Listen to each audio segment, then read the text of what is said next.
Welcome to new TV Telugu. AP ముఖ్యమంత్రి చంద్రబాబు, మంత్రి నారా లోకేష్లపై మాజీ మంత్రి వైసీపీ నేత జోగి రమేష్ మరోసారి తీవ్ర వ్యాఖ్యలు చేశారు. తనను 83 రోజులు జైల్లో పెట్టినా మీ కడుపు మంట చల్లారలేదా చంద్రబాబు అని ఆయన ప్రశ్నించారు. నారా లోకేష్ ఆదేశాలతోనే తన ఇంటిపై దాడి జరిగిందని అన్నారు. తనను అంతం చేయాలనే ఆలోచన లేకపోతే దాడి ఎందుకు చేస్తారని ప్రశ్నించారు. తనకు ఏమైనా జరిగితే లోకేష్ దే బాధ్యత అని అన్నారు. నీ రెడ్ బుక్ తీసి మడిచి పెట్టుకో అంటూ లోకేష్ ని ఉద్దేశించి జోగి రమేష్ అన్నారు. తప్పుడు కేసుతో తనను తన తమ్ముడిని అక్రమంగా 83 రోజులు జైల్లో పెట్టారని జోగి రమేష్ మండిపడ్డారు. మమ్మల్ని వేధించి రాక్షసానందం పొందుతున్నారా అని ప్రశ్నించారు. ఒక కుట్ర ప్రకారమే తన ఇంటిపై దాడి జరిగిందని అన్నారు. మీరు బూతులు తిడితే తప్పలేదు కానీ మేము ప్రశ్నిస్తే తప్ప అని నిలదీశారు. సోషల్ మీడియాలో పోస్టులు పెట్టి గూండాలను రప్పించారని ఆరోపించారు. ఎంపీ కేశినేని చిన్ని ఆధ్వర్యంలో గంజాయి బ్లేడ్ బ్యాచ్ దాడికి దిగిందని అన్నారు. టీడీపీ గూండాలకు పోలీసులు రక్షణ కల్పించారని మండిపడ్డారు. పోలీసుల సమక్షంలోనే తన ఇంటిపై దాడి జరిగిందని అన్నారు. ఆ సమయంలో పోలీసుల చేతుల్లో లాఠీలు కూడా లేవని చెప్పారు. కూటమి ప్రభుత్వంపై ప్రజల తిరుగుబాటు ప్రారంభమైందని చెప్పారు. తనకు అండగా జగనన్న వైసీపీ సైన్యం ఉందని అన్నారు. తాను ఎక్కడికి పారిపోనని చెప్పారు. విద్యార్థి దశ నుంచే రాజకీయాల్లో ఉన్నానని, కేసులకు అరెస్టులకు తాను భయపడేది లేదని అన్నారు. తన ఇల్లు తగలబెట్టి లోకేష్ దగ్గర మంచి మార్కులు కొట్టేద్దామని కొందరు అనుకుంటున్నారని దుయ్యబట్టారు.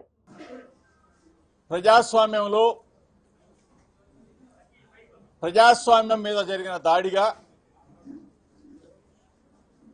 బడుగు బలహీన వర్గాల మీద జరిగిన దాడిగా, బలహీన వర్గాలకు సంబంధించిన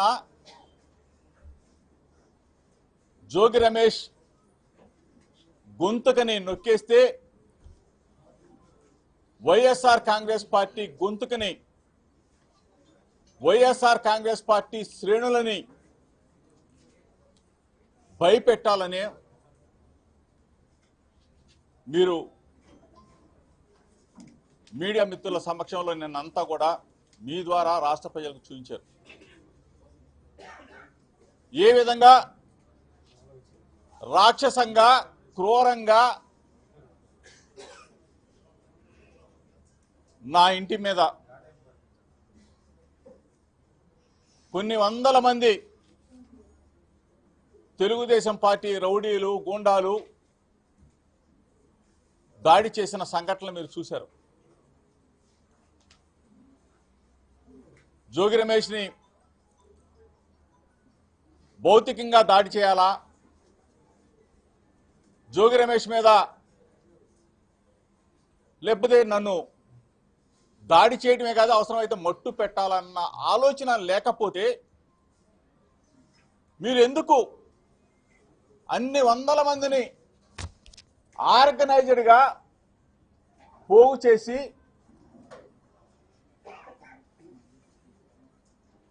చంద్రబాబు నాయుడు కొడుకు లోకేష్ ఆదేశానుసారం కనుసన్నల్లో ఎంపీ కేశినేని శివనాథ్ చిన్ని ఆధ్వర్యంలో విజయవాడ నుంచి గూండాలు, రౌడీలు, పిక్ పాకెటర్స్, బ్లేడ్ బ్యాచ్, పంజా సెంటర్, రాణి గారి తోట, సీతానగరం, వైఎస్ఆర్ కాలనీ అన్ని చోట్ల నుంచి కూడా ఒక ప్రేరేపిత కుట్రగా ముందుగానే మీరు పక్కా ప్లాన్ చేసుకొని నా మీద దాడి చేయాలని, నా కుటుంబం మీద దాడి చేయాలని ఇంత పన్నాగం ఒక ముఖ్యమంత్రి స్థాయి వ్యక్తి అతని కుమారుడు కనుసన్నల్లో ఒక బడుగు బలహీన వర్గాలకు సంబంధించిన జోగి రమేష్ మీద దాడి చేయాలని చెప్పేసి మీరు పథక రచన చేశారంటే ఇంతకన్నా దుర్మార్గం ఇంకోటి ఉందని చెప్పేసి మీడియా మిత్రుల ద్వారా చంద్రబాబు నాయుడు గారిని, చంద్రబాబు నాయుడు కొడుకు లోకేష్ని అడుగుతా ఉన్నాను. ఒక ఫేక్ కేసులో 83 రోజులు నన్ను, నా తమ్ముడిని అకారణంగా, అన్యాయంగా ఒక ఫేక్ కేసులో అరెస్టు చేసి హింసించి ఒక సామాన్య ఖైదీలాగా నేను 83 రోజులు మీరు చేసిన దుర్మార్గానికి శిక్ష అనుభవిస్తే ఇంకా మీ మనసు చల్లారలేదని అడుగుతున్నా చంద్రబాబు నాయుడిని, చంద్రబాబు నాయుడు కొడుకుని లోకేష్ని. మిమ్మల్ని ప్రాధేయపడి వేడుకున్నా, నేను ఎక్కడికైనా వస్తాను, అవసరం అనుకుంటే మీ దగ్గరకైనా వస్తాను. జోగి రమేష్ తప్పు చేస్తే ఏ శిక్షకైనా నేను సిద్ధంగా ఉన్నానని చెప్పేసి పదే పదే అడిగితే, మీకు భార్య బిడ్డలు ఉన్నారు, రమ్మని చెప్పేసి ప్రాధేయపడి అడిగితే రాకపోగా నేను దుర్గ గుడికి వెళ్ళి దుర్గమ్మ సాక్షిగా ప్రమాణం చేస్తే సిబిఐ దర్యాప్తు కోరితే వెంటనే అరెస్ట్ చేసి 83 రోజులు నెల్లూరు జైలు, విజయవాడ జైలు, ఆఖరికి మదనపల్లి జైలు, 3 జైలు తిప్పారే. ఇంకా మీకు రాక్షసానందం తీరలేదా చంద్రబాబు నాయుడు గారు, లోకేష్ అని అడుగుతామని. అంటే ఏం తప్పు చేశానని చెప్పేసి మీరు అంటే బలహీన వర్గాల పక్షాన నేను మాట్లాడటం తప్ప, వైఎస్ఆర్ కాంగ్రెస్ పార్టీ జెండా పట్టుకోవటం తప్ప, ప్రజాస్వామ్యంలో మీరు చేసే అరాచకాలని, ప్రభుత్వం చేసే ప్రజా వ్యతిరేక విధానాలని నా గొంతుక వినిపించడం తప్ప, అది చేస్తే నన్ను నా కుటుంబాన్ని జైల్లో పెడతారా? మొట్టమొదట 2 నెలలకే అకారణంగా అన్యాయంగా అమెరికాలో ఇంజనీరింగ్ చేసి అక్కడ ఉద్యోగం చేస్తున్న నా కొడుకుని ఇక్కడికి ఎలక్షన్స్కి వస్తే అరెస్టు చేసి అకారణంగా 2 నెలల నుంచే మీరు ప్రభుత్వంలో అధికారంలోకి వచ్చే 2 నెలల నుంచే స్టార్ట్ చేశారే. అంటే మేము రాజకీయాల్లో ఉండకూడదా? మేము మాట్లాడకూడదా? ఇది రాజరిక వ్యవస్థ అని అడుగుతా ఉన్నా. ఎక్కడికి వెళ్ళిపోతా ఉంది? 83 రోజులు మీరు నన్ను నిర్బంధించి చాలక, జైలు జీవితం అనుభవించింది చాలక, నేను నిన్నగాక మొన్న ఏం మాట్లాడా? మీడియా మిత్రులందరూ కూడా నేను మాట్లాడిన వీడియో క్లిప్పింగ్స్ అందరూ కూడా ప్లే చేయండి. నేను అనకూడని మాట్లాడమని అన్నానా చంద్రబాబు నాయుడు కానీ, లోకేష్ కానీ? నేనేం మాట్లాడా?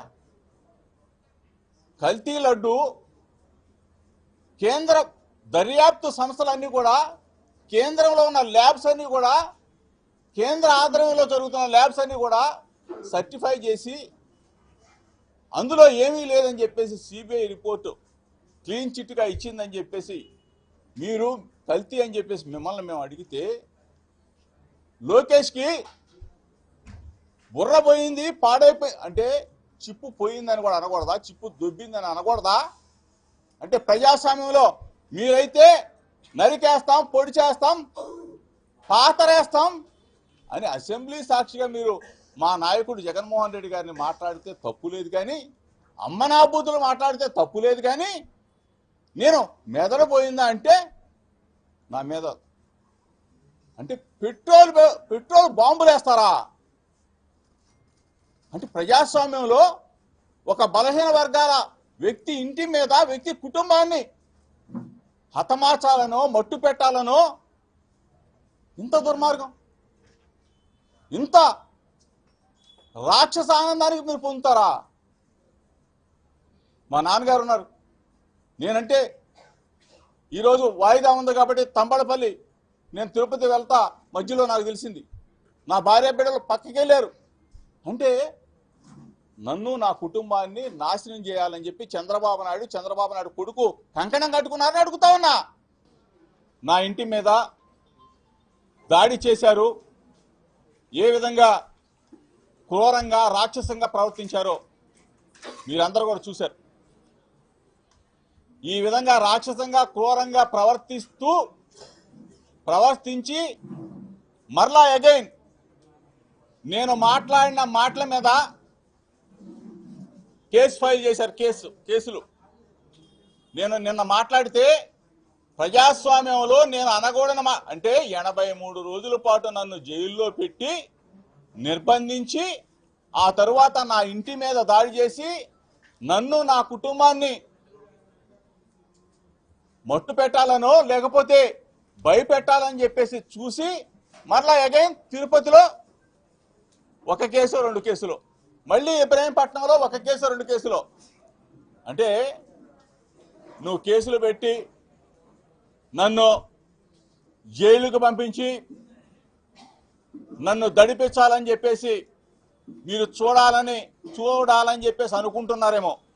ఇందాక ఒక ట్వీటా ఇది చంద్రబాబు నాయుడు గారు ఇది మాట్లాడేది రాలేదా?